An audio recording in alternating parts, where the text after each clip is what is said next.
I don't see Europe needing any sort of weapon. They're not fighting anything. He knows these weapons are going to Ukraine if they get these weapons, Europeans. And he somehow he confessed that he's concerned about his concerns of what's going on in terms of casualties. How is that possible that you send more weapons and you are at the same time concerned of what's going on there? Nima, you're going to go gray trying to imagine rational thinking with Donald Trump's Ukraine policy. It's impossible. It's a mission impossible. Donald Trump, this isn't about national security policy. This isn't about foreign policy. This is about domestic policy. Donald Trump is trying to appease a domestic audience and several domestic audiences at the same time. He has his base who says they're tired of American money being sent off to fund Ukraine. And then he has his political opposition, or what I would say the traitors among us, those who claim to be supportive of Donald Trump, but who actually vehemently oppose any policy that would bring an end to this conflict on terms acceptable to the Russian Federation. And so he has to go through, these very complicated machinations. He doesn't care about the dead because he doesn't know how to count the dead. He just repeats numbers that are given to him by people. If he cared about the dead, then he truly wanted to know what the reality is and understand why reality matters. He lives in a fantasy land where Russia's losing more manpower than Ukraine, where the Ukrainians are losing manpower at a sustainable rate, meaning that Ukraine has the potential of continuing this conflict. Russia, according to his numbers, is not able to sustain this. Therefore, the concept of continuing this war to put pressure on Russia seems to make sense to him. But the fact of the matter is we now know that 1.7 million Ukrainians are dead or missing. I think there's a couple 100,000 of those who could be missing, but they're probably dead. That number is going to go up because according to the same leaked data out of the Ukrainian Ministry of Defense, 625,000 of those dead/missing are this year alone. That's 90,000 a month. And that number is going up higher because Russia's just dominating. So this means that every month, another 90, soon to be 100,000 Ukrainians are dying or disappearing. Those are big numbers. If Trump cared about Ukraine, he'd say we have to bring this war to an end because those numbers are only going to get worse. Russia's numbers are big, but not that big.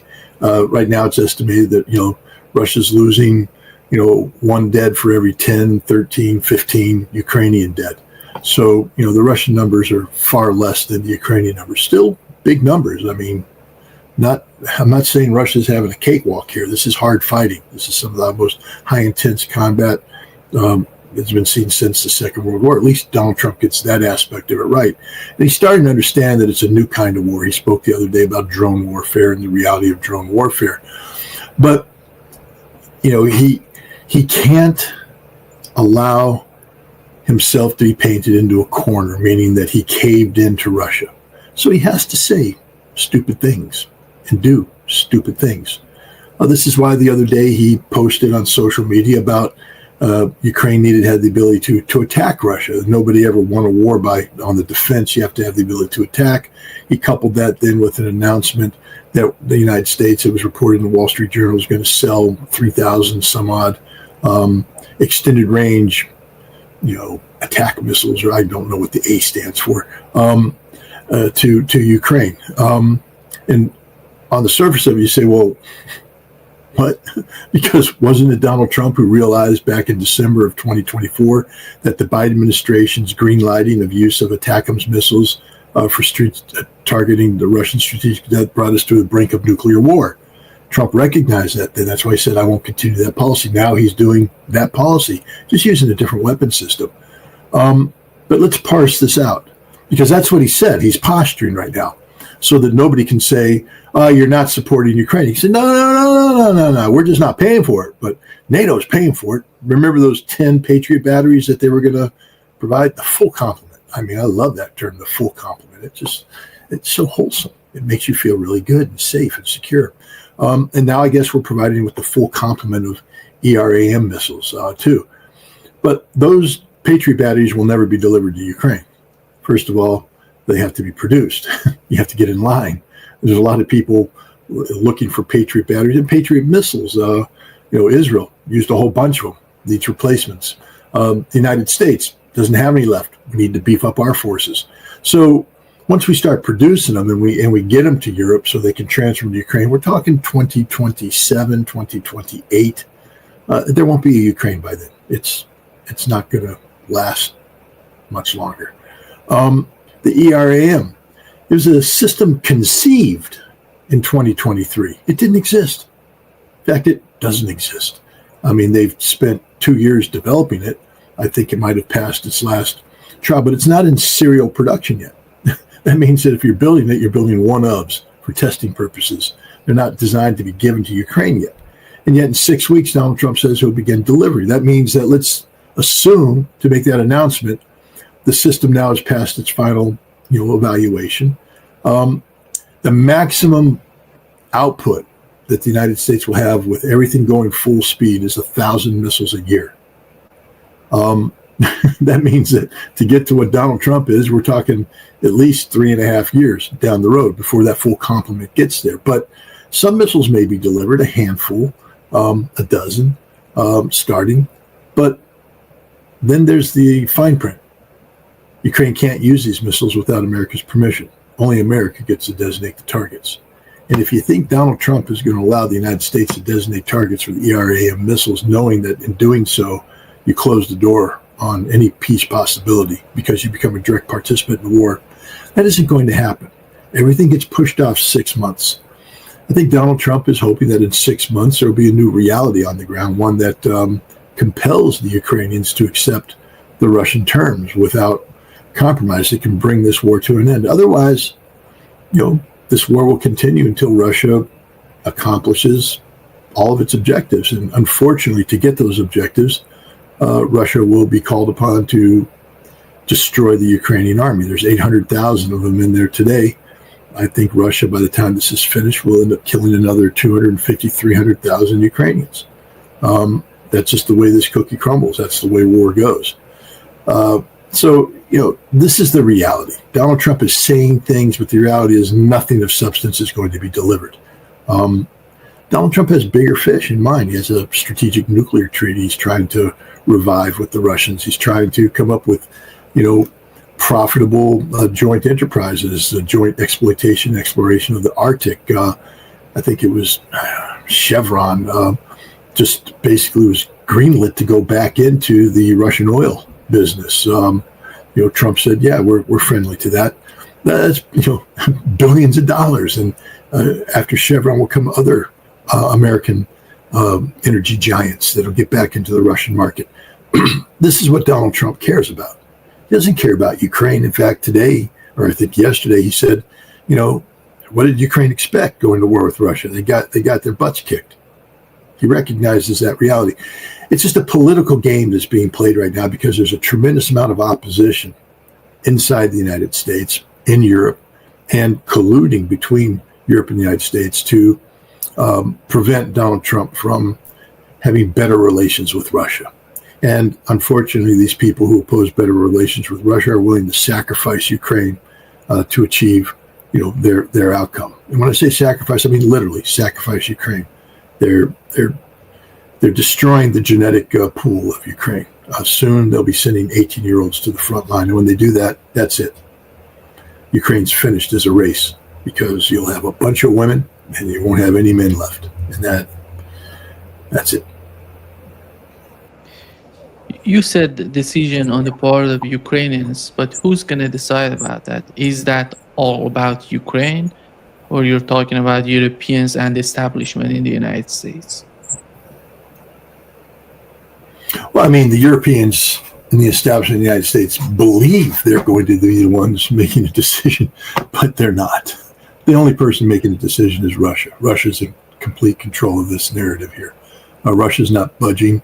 Russia offers cosmetic compromises, but also Russia understands that even the cosmetic compromises they're putting on the table, Ukraine won't accept. And so now Russia, look at Steve Witkoff in the White House, yesterday with the assembled cabinet, saying, Russia has made concessions. Russia's ready to concede. Russia's ready to work with us. Ukraine's not. But he views that as a positive because the Russians are making concessions. So, at the end of the day, it's not going to be the Russians that are going to be called upon to make dramatic. It's going to be the Ukrainians who will be called upon to accept unconditional surrender. And right now, Zelensky is incapable of agreeing to this, which means this conflict will continue. Every day this goes on, it gets worse and worse and worse for the Ukrainians. There's no good news coming out of Ukraine. None. And unfortunately, I don't know if you saw the interview with Scott Bessent talking about the frozen Russian assets. And he said Europeans can use them as a leverage on Russia. Here is what he said, Scott. $1 billion that is Russian assets sitting in European banks right now. I know it's frozen, and the EU has said that they'll use the interest on that money to rebuild Ukraine. But shouldn't all of that money go toward rebuilding Ukraine to ensure that Putin doesn't get his hands on that money anymore? On the frozen Russian assets, I think that's all part of the negotiation with President Putin. So I don't think we should seize them immediately. I see. And it is a chip on the table during this big negotiating process, and we will see whether part of that goes to the Ukraine rebuild. Okay. How do you see this big negotiating table that he's talking about? What is the big? Is it all about Ukraine, or you think that he's talking about something bigger than that? Oh no! If he's talking about the potential seizure of Russia's sovereign wealth that was illegally frozen by the West, and they've been illegally skimming off the interest. We're talking about a very small table called Ukraine. Russia's not going to play this game. I mean, this Scott Bessent has to understand that Putin's just not going to play that game. So whatever you think you're going to have with Russia ain't going to happen if you seize their money. Sorry, Scott, that's just the way the cookie crumbles. And Europe recognizes that. You just saw, I think, the head of the Belgian government say, we're not seizing their money. We can't, because once that happens, it begins this catastrophic chain reaction that ends with the destruction of the Western financial system. And Scott Bessent knows that.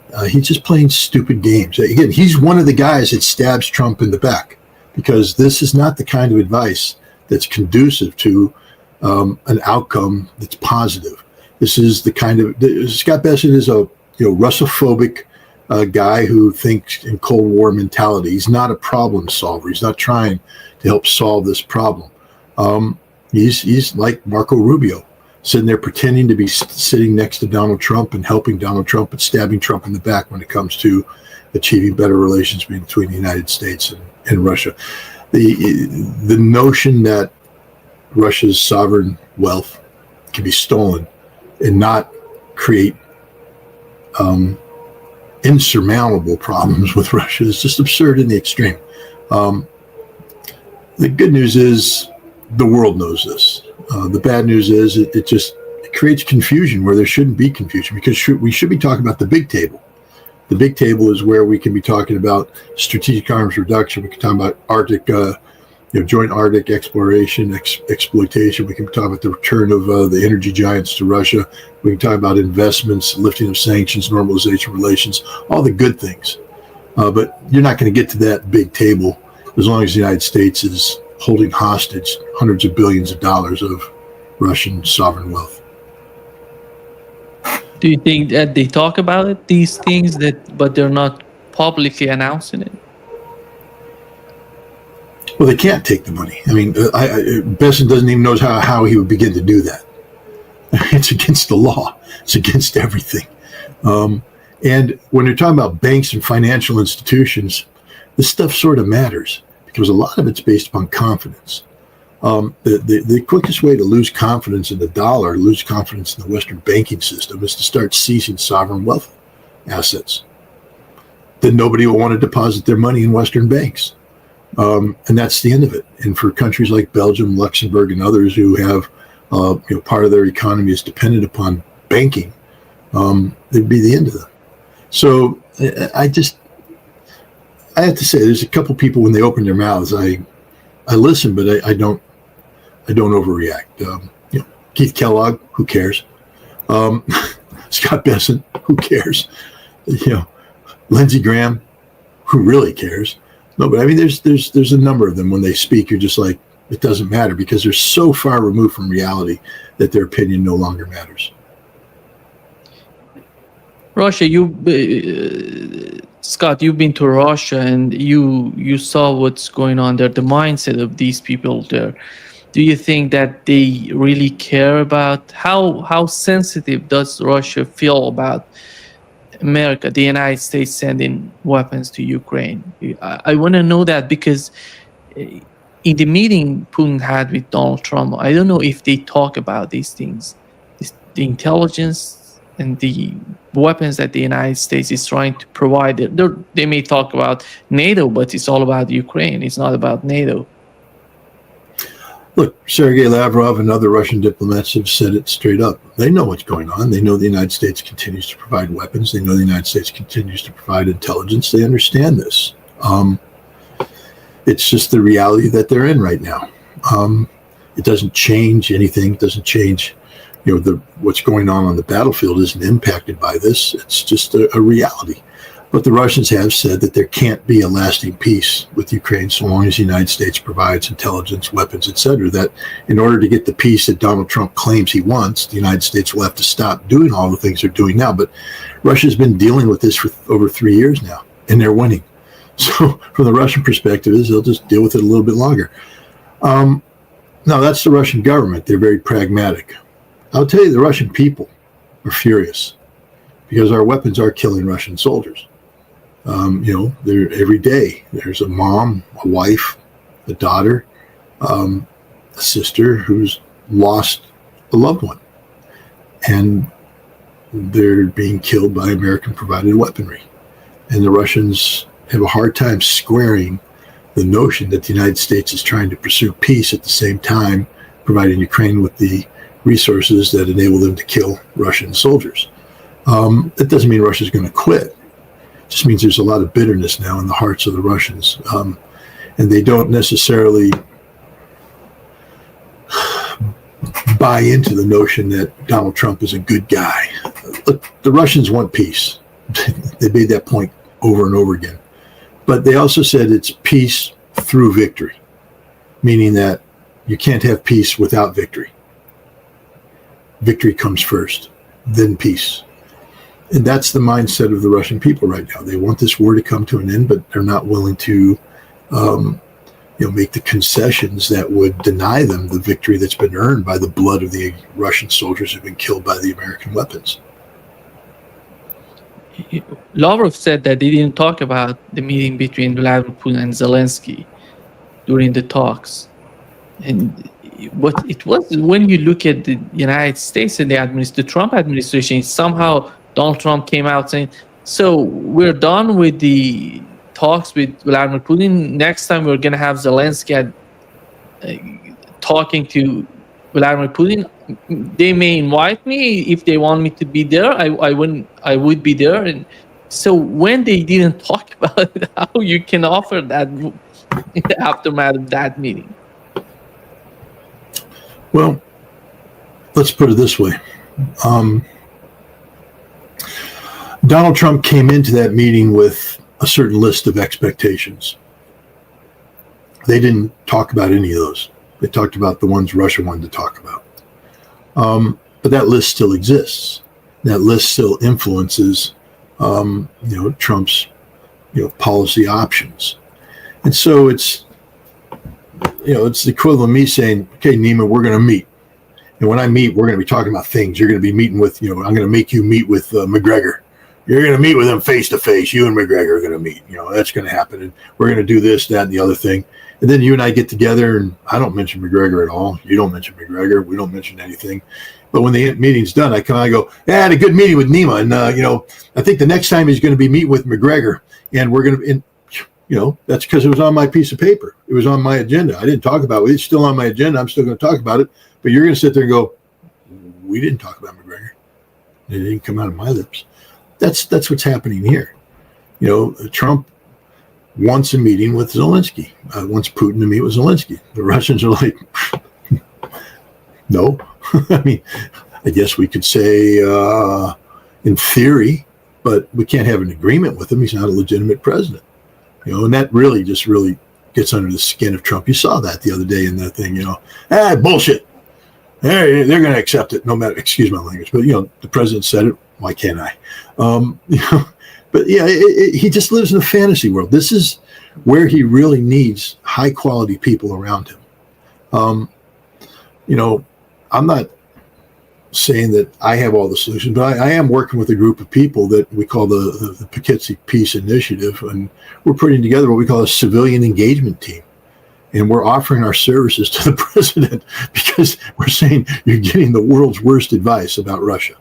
Please give us an audience. At least listen to us. Bring in your team, your team A, and we'll bring in team B. And we'll call it the Super Bowl of ideas. And I can bet you at the end of the day, Team B trounces Team A because your Team A has no clue what they're doing. And you're the president who claims he wants peace. I mean, this is how bad it gets. He's just getting horrible advice from people who have an agenda that isn't the president's agenda. And I wish he could see this. He was blind to John Bolton and Mike Pompeo when they sabotaged his efforts to bring about the denuclearization of North Korea. And today I think he's blind about, Marco Rubio. He's blind about Scott Bessent. He's blind about Keith Kellogg. These people don't want peace with Russia. It's the last thing they want. They're going to sit there and say all the nice things behind it, but then they're going to turn around and they're going to be pushing, these fundamentally flawed narratives, these fact-free narratives. The president deserves better, especially if we, the people, want him to succeed. So we'll see. I don't know if we'll get an audience. I don't know, what's going to happen, but I can damn sure tell you we're going to try because, as you yourself have pointed out, the inconsistencies of the president's policy approach is manifest. It'll drive you insane trying to figure it out. What I see in the United States that these people are somehow managed to buy time for their agenda, for the agenda establishment in Ukraine. They did that before during the Russia gate, but they have managed somehow to come out with some sort of, it's not that much strong in the media, but they have managed Donald Trump so far the way that they want him to be. And it's not just go ahead. Yeah, no, I agree with you. They're mad, and they did it that first term. Russiagate tied his hands like you wouldn't believe. Guess what? Russiagate's over, man. Not only is it over, it's becoming a criminal offense. People are being arrested. People will be arrested. People are being charged. The people that embrace that narrative are out of power and soon to be out of society. I don't know if I fully endorse this. I'm not a fan of politicized witch hunts. But the point is, the Russophobes have been neutralized. Two, there was no conflict the first term. There's a conflict now. What are you buying time for if you're the Europeans? For Ukraine to get their asses kicked? Okay, Russia's ready to play that game. As I told you, the casualties are unsustainable. 90,000 a month, soon to go up to 100,000 a month for Ukraine. A month. Can't sustain that. So what are you buying time for? It's not as though there's a rainbow, you're going to hit a pot of gold here. No, it's a disaster. It's just a bridge collapsed in a cliff and you're going down into hell. That's the ride they're on. So all they're doing is killing more Ukrainians. Then they don't care about that, but they're also bankrupting Europe. I mean, come on, Nima, you're smarter than I am. I know it. That's why I come on your show, because I learn a hell of a lot more from your questions than anybody learns from my answers. You know what's going on in Germany right now. You know the state of their economy. You know the French government's about to collapse, literally. I mean, it may not last the month, and the month's almost over. And, you know, when the French government collapses, Europe's already said the next government will, you know, when Macron goes, he may go. They said it'll be the Putinists. The Putinists will be in, Marine Le Pen and all that. Well, there's the end of France. And guess what else is going to happen? AfD is the most popular political party in Germany today, and I think the lady who runs it came out and said, "Yeah, when we win, we're out of the EU. We're done. Finished. Goodbye. Sayonara."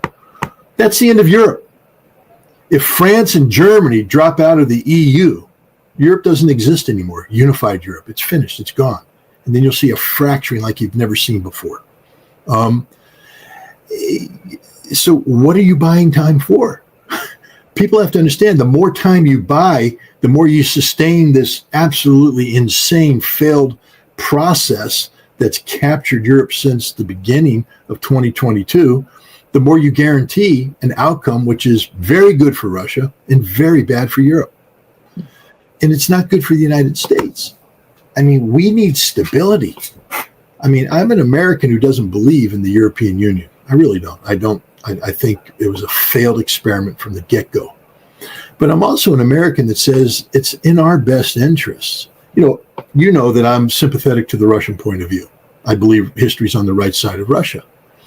But I ask the Russians this all the time. Is it in your interest to see Europe collapse? Is it in your interest to see NATO fail? And the Russians are like, no, we sort of like stability. We don't want Europe to go away. We don't want NATO to go away. We just want them to leave us alone. Maybe learn to live in peace and harmony. The last thing Russia wants is chaos in Europe. That's not good for Russia. Chaos is bad. And yet this is what the people who are opposing a Russian victory and dragging out this war in Ukraine by playing the delay game with Donald Trump, they're just guaranteeing a really, really bad outcome for Europe, a really bad outcome. The end of the EU, the end of NATO. And this is the scary part because we don't know what's going to happen, but we have some hints. The whole idea of the European Union was to make sure that there were no more, large-scale ground wars in Europe anymore. Well, they failed. We got one going on in Ukraine right now. But you do know that within the NATO alliance, Mark Ritter, it's the strongest alliance. It's never been stronger. I mean, my God, it is so strong. I'm so impressed. We can bench press more than the mayoral candidate of New York City. But that's not saying much since he can only bench press 135 pounds assisted by. So anyways, let's take that out of the way. The point is, within NATO right now, in the center of Europe, you have two mini NATOs showing up. Got one mini NATO that is, I think it's Kosovo, Croatia, and Albania. I think Croatia and Albania have that NATO membership thing going for them. But Kosovo doesn't. It's not a NATO state. So they've created a military alliance, a security framework that's outside of NATO with two NATO members. In opposition to them, we get Hungary, Slovakia, and Serbia, not a NATO member.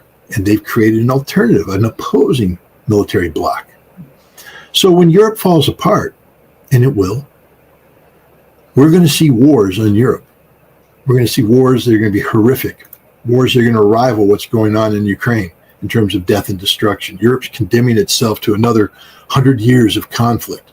And the conflict won't be limited to these marginal states. We have Poland right now making some harsh rhetoric against the Banderists. And, if you listen to Naryshkin, the head of the Russian Foreign Intelligence Service, one of Russia's objectives might be to rid itself of the Banderist cancer by somehow having Western Ukraine fall under Polish control. There will be a purging like you haven't seen. There will be a retribution. It will be ugly.